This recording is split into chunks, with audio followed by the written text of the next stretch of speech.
चलिए बच्चे लोग, आप लोग पहले इंट्रोडक्शन ऑफ केमिस्ट्री में चेकआउट करवा देता हूँ कि क्या है, ठीक है? अगर मैं आपसे पूछूँ कि केमिस्ट्री को आप किस जगह रखना चाहेंगे पूरे साइंस में? जैसे एक यूपीएससी का क्वेश्चन था कि केमिस्ट्री को सेंट्रल साइंस क्यों कहा जाता है? बता सकते हैं आप? केमिस्ट्री को सेंट्रल साइंस कहा जाता है। अगर आप साइंस के 3 ब्रांचेस को लें, फिजिक्स, केमिस्ट्री, फिजिक्स को ले लें और बायो को ले लें।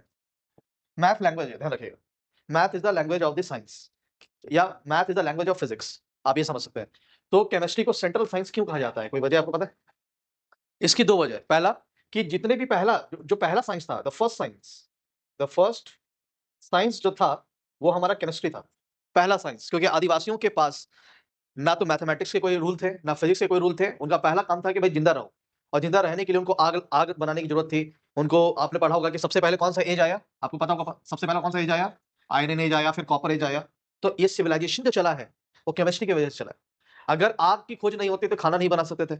हमारी पूरी ड्रग इंडस्ट्री, हमारी पूरी leather industry, textile industry, biochemistry की जितनी भी इंडस्ट्री, बायोटेक्नोलॉजी, मतलब आज तो बहुत कुछ बढ़ चुका है।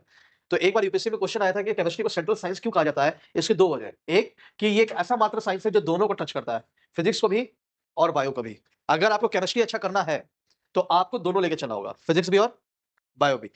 इसलिए आप देखिएगा कि केमिस्ट्री में कई सारे ऐसे चैप्टर हैं जो फिजिक्स से भी मिलते-जुलते हैं। अभी हालाँकि फिजिक्स के कुछ चैप्टर ओमिट कर दिए गए हैं, जैसे द न्यूक्लियस चैप्टर, जो चैप्टर था मॉडर्न फिजिक्स का, वो हटा दिया गया है, लेकिन केमिस्ट्री में स्ट्रक्चर ऑफ एटम उससे रिलेट था। ठीक है? रेडियो एक्टिविटी फिजिक्स में भी है, केमिस्ट्री में भी है। ठीक है? क्वांटम फिजिक्स और क्वांटम केमिस्ट्री दोनों मिलता-जुलता है। वहीं बायोलॉजी में देखिएगा तो बायो के अंदर भी बायोमोलिक्यूल नाम का चैप्टर मिलेगा, केमिस्ट्री में भी और बायो में भी। तो देखा जाए तो सेंट्रल साइंस कहने के 2 वजह हैं। फर्स्ट, ये सबसे पहला साइंस है, द फर्स्ट साइंस, पहला एक वजह है। सेकंड, इसलिए भी क्योंकि ये दोनों को टच करता है, ठीक है?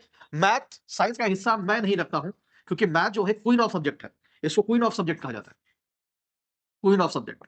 या फिर हम कह सकते हैं कि ये एक लैंग्वेज है, बिना मैथ के आप कुछ नहीं कर सकते, ठीक है? चाहे आप इलेक्ट्रॉनिक कॉन्फ़िगरेशन क्यों ना लिख रहे हो, ठीक है? उसमें भी आपको मैथ की ज़रूरत पड़ती है। तो फिलहाल केमिस्ट्री के बारे में आप याद रखिएगा, यूपीएससी में बहुत अच्छा क्वेश्चन था, जो एक बंदा गया था, उसने केमिस्ट्री से ही कर रखा था, और केमिस्ट्री को लेकर आईएएस बनना आसान हो जाता है, क्योंकि ये स्कोरिंग चैप्टर होता है, ऑप्शनल सब्जेक्ट लेके।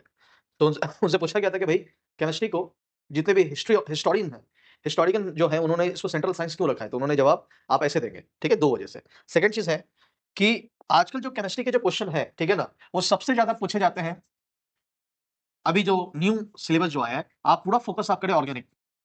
क्योंकि आप जानते हैं कि बहुत सारे चैप्टर ओमिट हुए हैं। ऑर्गेनिक के 2 चैप्टर ओमिट हुए हैं, पॉलीमर और केमिस्ट्री एवरीडे लाइफ, ये 2 ओमिट हुआ है। बायोमोलिक्यूल अभी भी है, और केमिस्ट्री के ऑर्गेनिक से ज़्यादा कुछ ओमिट नहीं हुआ है, ठीक है? अगर ओमिट हो भी गया हो, तो कोई फ़ायदा नहीं है, पढ़ना पड़ेगा। क्योंकि ऑर्गेनिक में अगर एक भी चीज़ अगर आपको नहीं आता है, तो फिर आपको आगे दिक्कत होगा, ठीक है? आपको पहले फंडामेंटल चीज़ें ऑर्गेनिक की क्लियर होनी चाहिए, ठीक है? आप दूसरा लगा लें फिजिकल केमिस्ट्री। फिजिकल केमिस्ट्री से भी ओमिट हुआ है, लेकिन ये भी बहुत ज़्यादा पूछा जाता है। तो आप ऑर्गेनिक, फिजिकल केमिस्ट्री और आखिरी में इनऑर्गेनिक केमिस्ट्री के अंदर आप सिर्फ 3 चैप्टर मान के चलें। नंबर 1 पे आप कोऑर्डिनेशन केमिस्ट्री, इससे क्वेश्चन खूब आएँगे, और इसमें न्यूमेरिकल भी बहुत आएगा।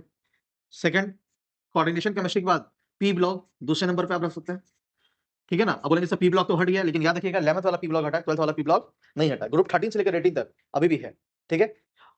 और आप डी एंड एफ ब्लॉक रख सकते हैं, डी एंड एफ ब्लॉक, और इन सब को इस्तेमाल करते हुए इनऑर्गेनिक का एक और वर्ड आता है, सॉल्ट एनालिसिस। इसको भी आप पढ़ के जाएँ, अगर आपका एम नीट और जेईई है तो।